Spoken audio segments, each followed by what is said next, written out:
इस पूरे साल का लास्ट वीक जो था स्टॉक मार्केट के लिए one of the most exciting week था। ये मैं आज कंफर्टेबली एडवांस में बोल सकता हूं पूरे साल के लिए। लास्ट वीक सबसे पहले एग्जिट पोल पे मार्केट एकदम रैली कर जाता है, रिजल्ट वाले दिन क्रैश कर जाता है। जैसे रिजल्ट की न्यूज सेटल डाउन होते हैं वापस से मार्केट बाउंस बैक कर जाता है। इतना ड्रामा हुआ है लास्ट वीक में कि आपको सीखने को बहुत कुछ मिला होगा। पर ऑल दिस वाइल हमारे लिए जो आईपीओ का मार्केट था वो कंपैरेटिवली शांत था, पर अब मार्केट वापस से सेटल डाउन हो चुका है नए लाइफ टाइम हाई के पास में और आईपीओ का मार्केट एक्टिव होने वाला है। और ये एक्टिवनेस स्टार्ट हो रही है एक नए आईपीओ से जिसका नाम है एक्सिगो। अगर हम इस कंपनी के ग्रे मार्केट प्रीमियम की बात करें आईपीओ से पहले एज पर सोर्सेज आप चेकआउट कर सकते हो, 28 रुपीज का ग्रे मार्केट प्रीमियम चल रहा है against the issue price of 98 rupees, यानी कि 30% के आसपास का। रिटेल कैटेगरी में एक्सपेक्टेशन है कि 3400 रुपीज का आपको प्रॉफिट हो सकता है एक लॉट में, और एचएनआई कैटेगरी में 45,000 के आसपास के प्रॉफिट की एक्सपेक्टेशंस बनी हुई है। मतलब एक डिसेंट जीरे मार्केट प्रीमियम के साथ ये आईपीओ हमारे सामने आ रहा है। मोर देन दैट इस कंप्लीट आईपीओ में एंकर बुक ऑलरेडी आ चुकी है बाहर। वहां पे आपको काफी अच्छे नाम म्यूचुअल फंड हाउस के जैसे कि एसबीआई, एचडीएफसी मिल जाएगा और गवर्नमेंट ऑफ सिंगापुर भी मिल जाएगा। तो जो कंप्लीट एंकर बुक बनी है इस आईपीओ में वो काफी इंटरेस्टिंग है, काफी अच्छी है और हमारे लिए एक पॉजिटिव पॉइंट हो जाता है। कंपनी की एकदम बेसिक में बात करें, बाय द वे अगर अभी तक भी आपके पास डीमैट अकाउंट नहीं है या फैमिली मेंबर के पास नहीं है, डिस्क्रिप्शन या फिर पिन कमेंट में फ्री डीमैट अकाउंट ओपनिंग्स आपको मिल जाएंगे।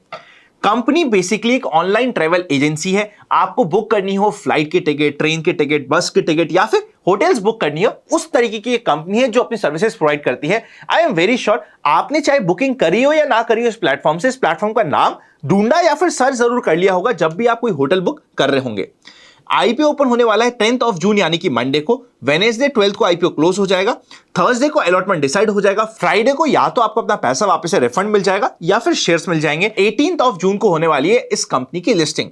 By the way next Monday stock market की हॉलीडे है, वरना इस आईपीओ की लिस्टिंग नेक्स्ट मंडे हो जाती है।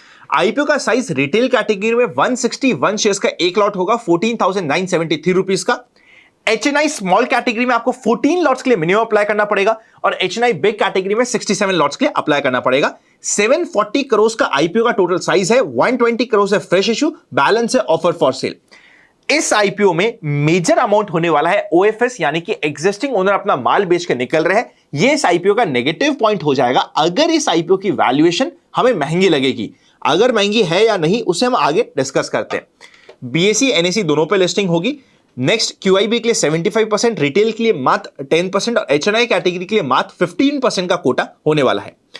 नेक्स्ट अगर हम इसके फाइनेंशियल्स को चेकआउट करें तो टोटल एसेट्स अच्छी रेट से ग्रो कर रहे हैं, आप चेकआउट कर सकते हो। टोटल रेवेन्यू 2022 वर्सेस 2023 में 34% पे ग्रोथ किया है। In the same way profit after tax भी 200% से ग्रो किया है, बिकॉज 2022 में कंपनी को 21 करोड़ का लॉस था। 2023 में वापस से आपको 23 करोड़ का प्रॉफिट मिला एंड 2023 अगर 9 महीने की बात करें 2024 फाइनेंशियल ईयर की तो 65 करोड़ का प्रॉफिट आपको दिख रहा है।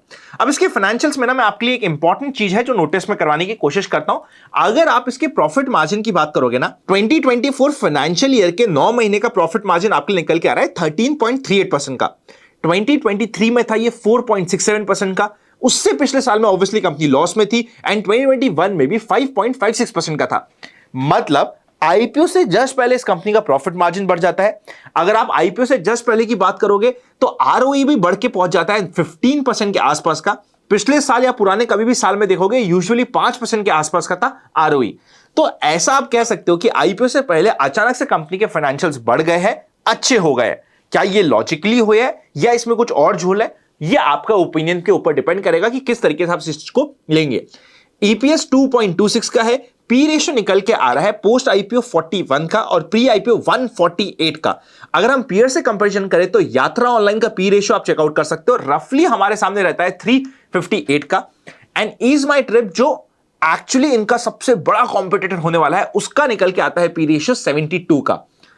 अपने पीयर्स के कंपैरिजन में प्री आईपीओ के बेसिस पे कंपनी रिच वैल्यूएशन डिमांड कर रही है, post IPO okay okay valuation demand कर रही है।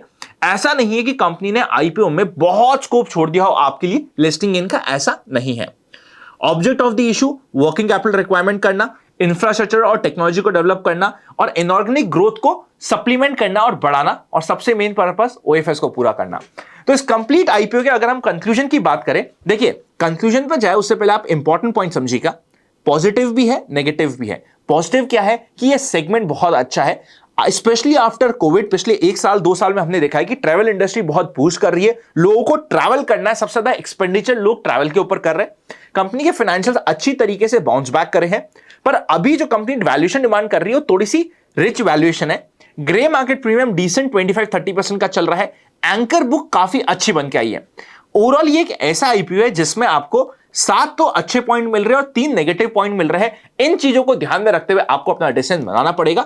मैं मोस्टली इस आईपीओ को कंसीडर करने का प्लान कर रहा हूं। सेकेंड डे पे फाइनल करूंगा अपना डिसीजन, देखते हुए कि किस तरीके का सब्सक्रिप्शन आता है स्पेशली इस आईपीओ में एचएनआई कैटेगरी में, उसके बेसिस पे।